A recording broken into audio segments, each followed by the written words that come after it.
Assalamualaikum warahmatullahi wabarakatuh. Baik, bismillah kita mulai. Saya mulai dari sini karena tadi pembukaannya keterbukaan berpikir. Akar dari gagasan-gagasan kontroversial beliau menurut saya di sini.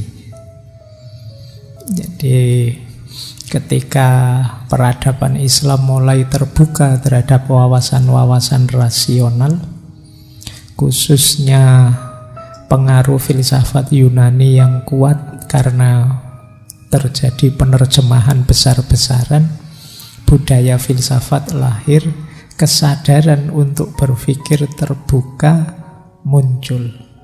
Orang mulai sadar betapa ada anugerah yang luar biasa yang diberikan oleh Allah pada manusia, yaitu akal.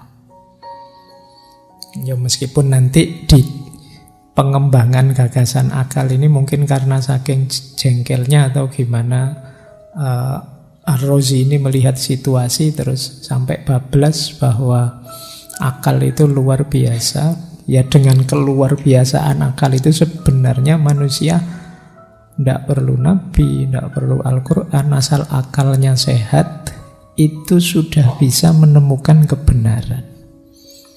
Jadi ini titik kontroversinya nanti bermula di sini. Jadi kata beliau, akal itu karunia Tuhan yang paling besar.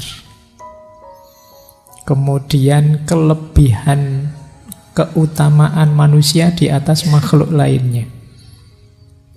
Makanya kalau ada orang kok anti dengan akal, tidak mau berpikir, ya sebenarnya dia sedang mengingkari nikmat anugerah Allah yang besar.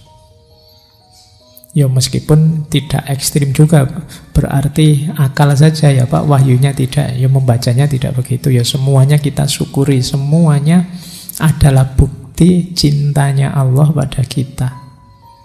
Kita ya diberi akal, ya diberi wahyu. Mungkin Allah juga khawatir manusia ini kalau wahyu saja tidak ada yang nonton, bisa sakar PDW cara membaca wahyunya, terus kita dianugerahi nabi juga dan lain sebagainya. Jadi akal itu karunia paling besar dan kelebihan manusia paling utama. Dalam aspek berpikir inilah kita berbeda dengan semua makhluk yang lain. Kemudian akal juga anggota tubuh kita, organ manusia yang paling berguna dan paling baik. Jadi di antara komponen-komponen diri kita, kata Al-Farabi, yang paling berguna untuk hidup itu akal. Ya mungkin sederhananya ya kalau akalnya tidak jalan, kita kan disebut tidak waras, bukan manusia lagi. Jadi kalau ada ODGJ itu kan kita menyebutnya akalnya tidak bekerja utuh sempurna. Itu kalau dalam agama bahkan tidak kena taklif, karena dipandang tidak utuh sebagai manusia. Berarti akal itu komponen yang paling penting, paling berguna untuk hidup. Makanya kan sering saya sindir, hati-hati kalau sudah merasa tidak bisa mikir. Buntu saya Pak, tidak bisa mikir saya Pak. Loh, kamu jangan-jangan bukan manusia lagi sudah. Harus tetap siap dan mau berpikir. Jangan anti dengan akal. Kemudian akal juga memungkinkan manusia untuk mengembangkan diri. Kapan manusia bisa mengembangkan peradaban? Ya ketika orang mau berpikir.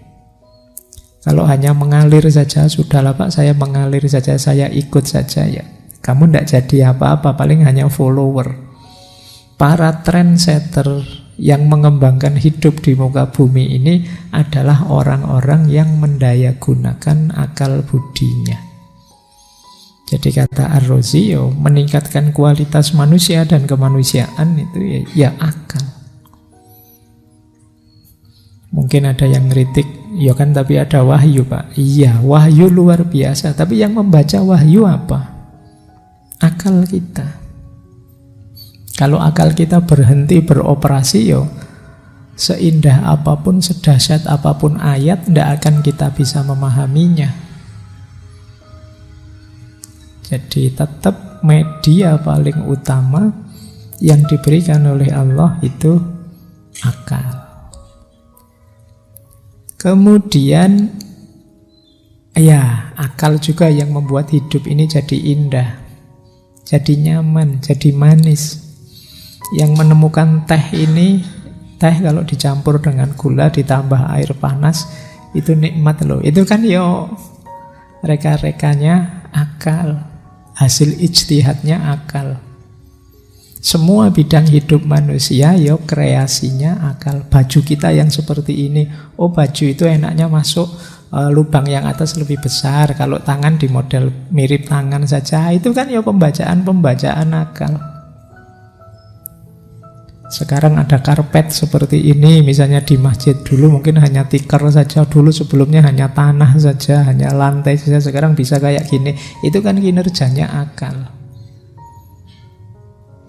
Pak, sholat itu pakai sarung apa pakai jubah apa pakai celana, Pak, yang benar itu apakah sarung, apakah jubah, apakah celana? Itu kan istihad budaya menggunakan akal oleh manusia. Jadi tidak mungkin kita meninggalkan akal. Nah, itu hal yang sama dijelaskan oleh Ar-Razi. Hidup jadi indah karena ada akal. Enaknya warna hijau apa warna kuning ya masjid ini, apa warna merah ya masjid ini. Itu kan akal yang membaca, wah enaknya merah, jangan nanti dianggap partai. Enaknya ya hijau loh, apa hijau tidak dianggap partai. Jadi itu kan pikiran kita yang bermain dengan itu. Jadi hidup kita sudut-sudut semuanya didasari oleh kapasitas dan kemampuan akal kita. Akal juga yang membantu kita meraih tujuan dan cita-cita. Teman-teman punya cita-cita apa? Itu kan kendaraannya ya akal kita. Kita mesti berpikir caranya gimana ya. Oh, itu akal kita. Untuk bisa lulus cepat caranya gimana? Untuk bisa tidak jomblo lagi kira-kira jalan apa yang harus saya tempuh? Apakah tiap minggu ke salon? Apakah ke dukun? Apakah kan macam-macam. Itu kan pilihan-pilihan, opsi-opsi yang kamu cari dengan akalmu. Kemudian yang selanjutnya memahami dan membongkar gejala alam dan misterinya dan juga manusia. Jadi ya Al-Quran sendiri kan menyuruh kita wa fi anfusikum afala tubsirun. Kita juga disuruh membaca fil afaki, membaca alam semesta dan seterusnya. Itu ya tadabburnya kan pakai akal kita. Ayat-ayat Allah itu yang diperintahkan untuk kita baca dalam Al-Quran kan ada 4 itu kan, ada ayat qauliyah yang tertulis ya Al-Quran itu, ada ayat kauniyah alam semesta yang harus kita baca, ada ayat nafsiyah kita diminta untuk membaca manusia, membaca diri kita, ada ayat-ayat sejarah tarikhiyah kita diminta membaca sejarahnya umat-umat terdahulu. Loh, 4 ayat ini kalau kita tidak punya kapasitas berpikir yang cukup, ya kita tidak akan bisa mengambil pelajaran. Jadi yang bisa membongkar ini ya akal. Maka jangan meninggalkan akal. Kita bisa memenuhi tanggung jawab sebagai hamba dan khalifah itu ya bekal utamanya akal. Nah, kita lanjut ya. Yang terakhir, akal punya fungsi pengetahuan, ilmu pengetahuan dan teknologi. Yang ini mendukung dan menunjang hidup kita.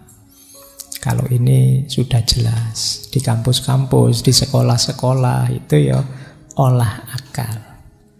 Saya tidak bilang akal itu satu-satunya atau puncaknya, tapi akal itu sangat utama. Kalau kata Ar-Razi bahkan paling utama dalam hidupnya manusia. Pak, kan ada hati, Pak. Ayo, hati mungkin untuk aspek orientasi hidup dan tujuan. Tapi detail menjalani hidup, mau tidak mau kita harus menggunakan akal. Kita disuruh misalnya oleh agama menutup aurat. Ya mau tidak mau kan kita harus berpikir teknologi yang seperti apa yang membuat saya menutup aurat itu. Kita diminta misalnya mencari air bersih untuk wudhu. Itu kan kita tetap harus berpikir air bersih itu yang seperti apa, cirinya bagaimana dan lain sebagainya. Sholat harus menghadap kiblat loh. Itu kan terus, itu gunanya kompas itu antara lain itu loh. Dan lain sebagainya. Oke, zakat itu 2,5%. Itu kan kalau kita tidak bisa matematika, mikir pakai akal, ya puyeng juga mikir 2,5%. Belum warisnya. Belum apalagi zakat mal. Belum itu kan hampir di setiap aspek peribadatan kita perlu kemampuan berpikir yang cukup. Kalau tidak bisa ngitung nanti puyeng loh. Tawaf 7 kali, nanti misalnya habis 1, 2, 3, setelah 3 berapa ya boleh nggak nyampe 7 nanti atau lebih dari 7. Itu kan hitung-hitungan juga. Oke, baik. Jadi ini nanti jadi basic filsafatnya Ar-Razi. Beliau seorang rasionalis sejati. Oke, untuk malam hari ini saya cukupkan sekian dulu. Mohon maaf kalau ada yang kurang berkenan, mungkin 1-2 kekurangan apa, mohon dimaklumi. Kalau ada kekhilafan, kealpaan yang teman-teman ngerti benernya seperti apa, ya silahkan disampaikan. Kurang lebihnya mohon maaf. Wallahul muwaffiq, wallahu a'lam bissawab. Wassalamualaikum warahmatullahi wabarakatuh.